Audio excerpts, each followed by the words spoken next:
Bonjour les amis, alors aujourd'hui une petite vidéo, petite revue sur ce type de gonfleur électrique pour kayak. Voilà, le gonfleur que j'ai depuis 1 an et demi et qui me sert à gonfler et à dégonfler le kayak.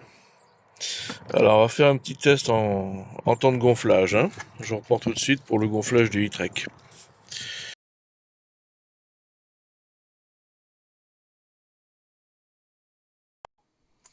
Bonjour, alors voilà le modèle Airbank Shark ouvert. Alors on les trouve, ma souris,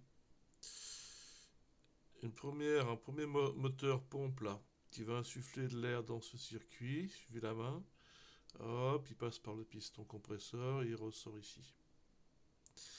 Un deuxième moteur souffle aspireur, lui pour aspirer, un simple petit moteur.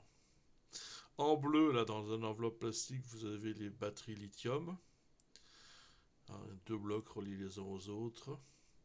Et là vous avez deux circuits imprimés, un pour l'affichage LED, le niveau de batterie, la pression, et un deuxième circuit imprimé pour le menu pressoir, on-off, plus de pression, moins de pression, affichage barre ou PSI. Voilà, et là, dans le couvercle, vous avez un emplacement pour, vous voyez le fil qui vient là, hop, la partie allume-cigare, hein, si vous voulez le brancher, le recharger sur votre allume-cigare. Bon, personnellement, je ne m'en suis jamais servi. Oui, c'est relativement simple. Et on va l'apercevoir en dessous. Là, oui, il y a un tuyau en plastique creux là, qui est relié au circuit imprimé ici. Vous voyez le tuyau qui plonge dans la plaque imprimée. Il y a un récepteur électromécanique. Hein, donc dès qu'on est à 0,6, 0,7 de PSI de pression, hop, il déclenche le compresseur. Ah, là, il y a un piston là, dedans, dans ce bloc-là. Et il va l'arrêter à la pression que vous aurez spécifiée. Dès qu'il est dans le tuyau, il détectera la pression spécifiée, hop, il coupera le tout. Vous voyez, c'est quand même relativement simple. Mais ça rouille. Vous voyez ce qui peut se produire. Est-ce qu'on peut, aspirer, hein, comme petite cochonnerie là, voilà, c'est des petits dépôts de sel, de la poussière, du sable. Bon, ça fait pas bon ménage.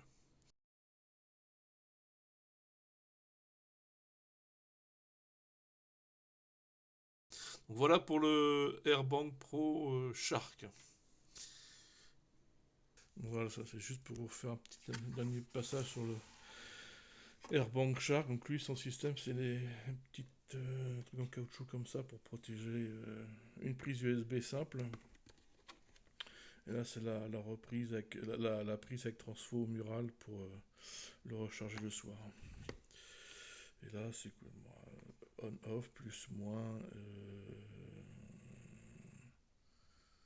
Et ça, rien. Moi, j'ai retiré les poignées de lance qu'il avait là parce que ça prend. Voilà, on est passé maintenant sur le Airbank Puffer Pro. Donc pareil, hein, j'ai ouvert le couvercle, on voit cette petite poignée ici orange. Là, le bloc d'alimentation de piles lithium, 1, 2, 3, 4, 5, 6. Et c'est exactement le même circuit que dans le Shark. Vous avez une pompe pour souffler, la partie compresseur piston, sortie de tuyau d'air. Et pour ce qui est du dégonflage, il y a un petit moteur là, pareil, et ça dégonfle. Le circuit imprimé, lui, est en un seul bloc. Le tuyau, petit tuyau en plastique, Il y en a un petit coquin. Il est là, hein. Hop, hop, il va apparaître. C'est exactement le même système. Simplement, ils l'ont raccourci, l'ont réagencé pour qu'il soit beaucoup plus transportable, beaucoup plus petit. Et ajout une petite loupiote là, entre deux, qui pratique le matin. Et en surface, c'est pareil, vous avez une prise USB disponible et une recharge de prise murale pour le recharger complètement le soir. Voilà, il n'y a vraiment, vraiment pas grande différence. Je vous montre rapidement donc la façade du Puffer Pro là. Donc sur la console, vous avez du très grand classique, hein. Plus de pression, moins de pression, on-off. La petite lumière sur la façade. Et ça, c'est pour le ventiler à l'intérieur s'il surchauffe. Quand on fait ça l'été à 40 degrés, j'aime pas trop. Et voilà, donc la loupiote en question. Alors il faut l'allumer. Là, il est allumé. Ça c'est bien. Si vous partez à l'aube, très tôt le matin, ça peut servir. Voilà, j'éteins. Et là, vous avez deux languettes étanches, enfin plus ou moins étanches. C'est un système de languettes en caoutchouc. Oh, allez, viens là. Voilà, donc quand vous le retirez, là vous avez voilà, une prise ici de recharge avec un transfo prise murale pour le soir. Là vous avez une prise USB et une prise USB-C. Donc ça peut aussi vous servir de power bank sur le kayak si vous avez besoin de recharger un portable, une webcam, autre chose. Voilà.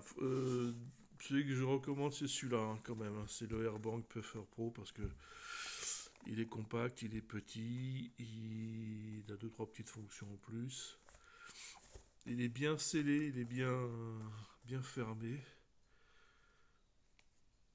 Moi, franchement, je le recommande. Vous le trouvez aujourd'hui sur Amazon pour environ.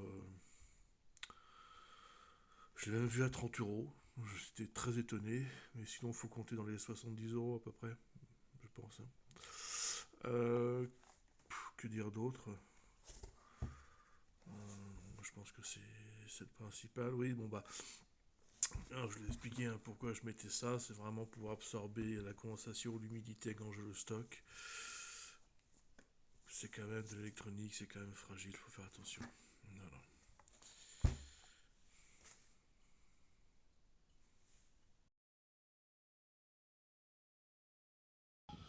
Voilà, donc le kayak est déballé. Il est bien dégonflé, hein, pour un meilleur pliage. Vous voyez, il est vraiment à vide là. Alors, le gonfleur, il faut vraiment éviter de le poser sur le sol ou sur le sable. Hein, quand on met à l'eau, il y a toujours du gravier, des cochonneries. Parce que si jamais, et ça arrive, ça ne demande que ça, cet embout, bah, il va hop, toucher par terre, rebondir. Il va prendre de la poussière et puis vous allez le souffler à l'intérieur de votre kayak. Mauvaise idée. Donc moi je pose le gonfleur sur le kayak. Je fixe l'embout, je le visse là. Et comme ça je peux directement atteindre la valve, hein. Mais j'évite de le laisser se balader, prendre de la poussière ou de l'humidité, c'est vraiment à éviter. Voilà, donc je vais le brancher. Alors, moi j'ai mis un petit plus et un petit moins avec un scotch, hein, pour bien me repérer si ça gonfle ou si ça dégonfle. Bon, c'est surtout le matin, s'il fait nuit, ben, pour être sûr de son coup. Petite bricole. Donc là, il est bien vissé pour le gonflage. On s'assure que la valve elle est bien en position semi-ouverte. Hein, ici c'est fermé si c'est enfoncé, semi-ouverte si c'est relevé. Ce qui veut dire qu'il va laisser entrer l'air, mais l'empêchera de ressortir. Hein, ce qui vous évitera de perdre votre pression si jamais vous la laissez ouverte et que vous débranchez le tuyau. Donc le tuyau c'est simple, hein, il s'enclenche, clic et claque. Bien faire attention parce que si le sens n'est pas bon, il va se desserrer tout seul. Donc là il est bon. Mais parfois il faut le maintenir pour être sûr qu'il ne se dévisse pas tout seul.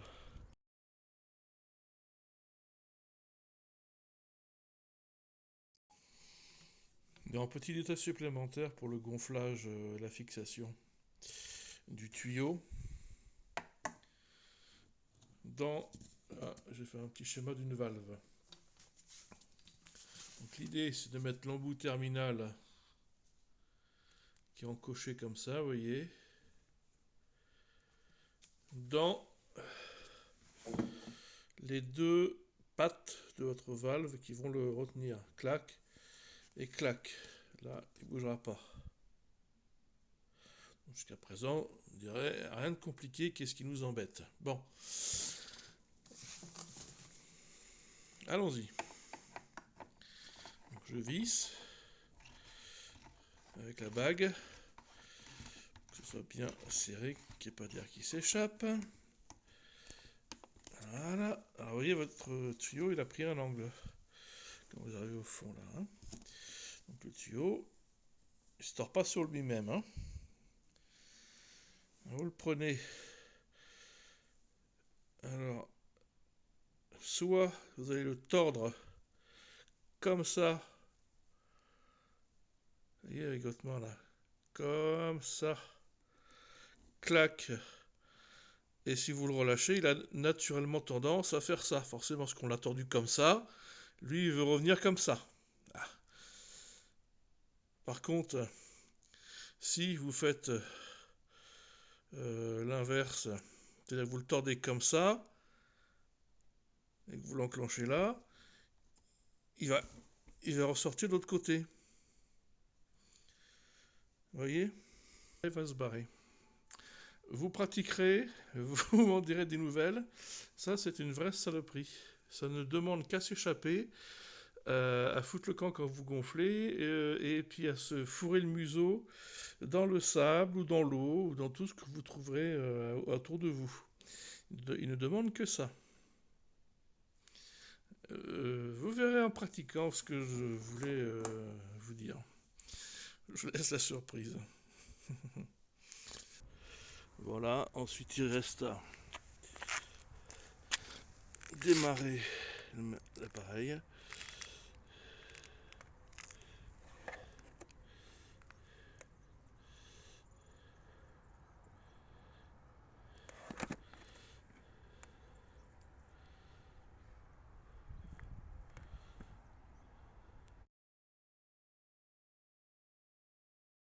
Et hop, magie du direct, je suis passé sur le petit modèle parce que le gros l'est téléchargé. Alors, il va rester à 0,6 de pression, hein, ça qui n'est pas encore vraiment en tension. Là on est sur simplement la pompe qui souffle de l'air. Voilà, et puis dès qu'il va commencer à passer 0,6, 0,7, il va enclencher le compresseur. On va pas tarder.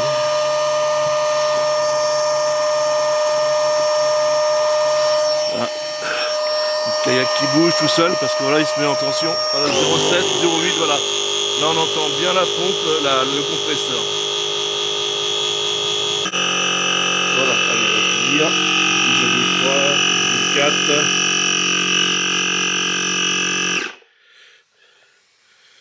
Voilà.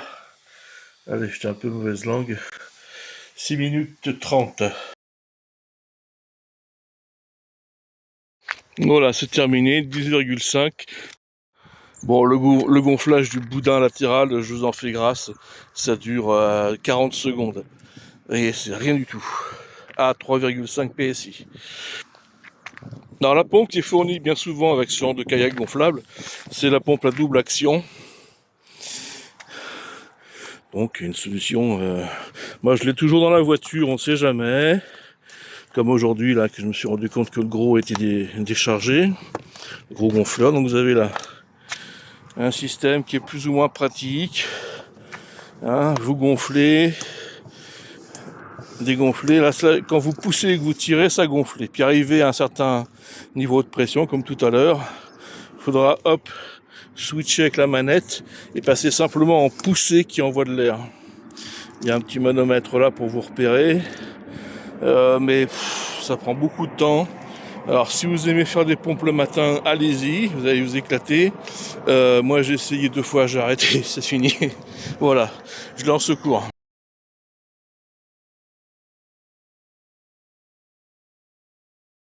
Et une fois qu'il sera complètement débarrassé, je vais retirer le chariot, je vais le mettre à plat et je le dégonflerai. Une fois que tout sera retiré dessus, il suffira d'ouvrir les 3 valves là, hein, sur la position ouverte, pour que l'air s'échappe naturellement. Et puis je finirai le reste d'air, parce qu'il en reste toujours, hein, à la pompe mode vidage, pour voilà, bien retirer le reste d'air qui persiste toujours dedans, pour qu'il y ait un bon pliage, parce que sinon le pliage se fait pas bien, quoi. Voilà, ben on va faire ça. Et, ben vous voyez, j'ai laissé se dégonfler naturellement, et ben les boudins bleus, il y a encore un peu d'air dedans. Mais c'est surtout le paddle qui est encore, encore plein d'air dedans. Donc voilà, on met le tuyau sur la position dégonflée. On met l'autre bout sur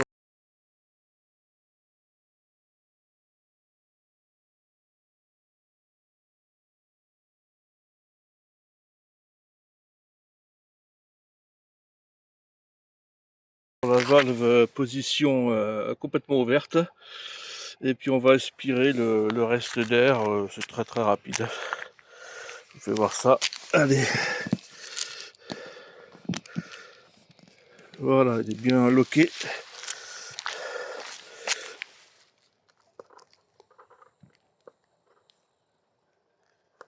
Voilà.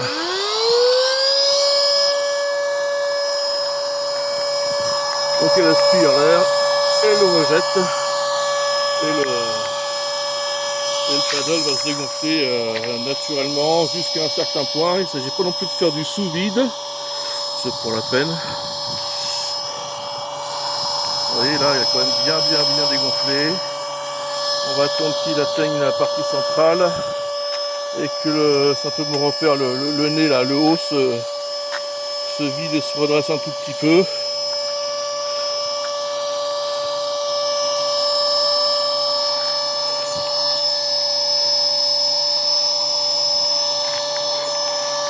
Voilà, là on est bon. Hop. Ah vous voyez, le tuyau qui fout le camp, qui déchappe des mains, qui tombe tout le sable et qui aspire le sable. Très bon ça pour le mécanique. Allez, un petit coup sur le boudin bleu, ça suffit. On se garde bien en main là. Allez, un petit coup pour la dernière. Allez, ça suffit. C'est toi. Et voilà. On rebouche bien. Et on va plier.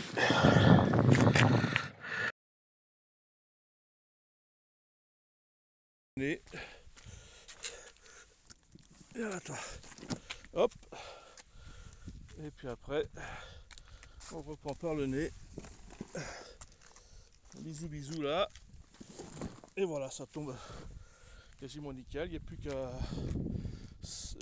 mettre la housse, sangler, avec le siège par-dessus qui sera tenu dans les sangles.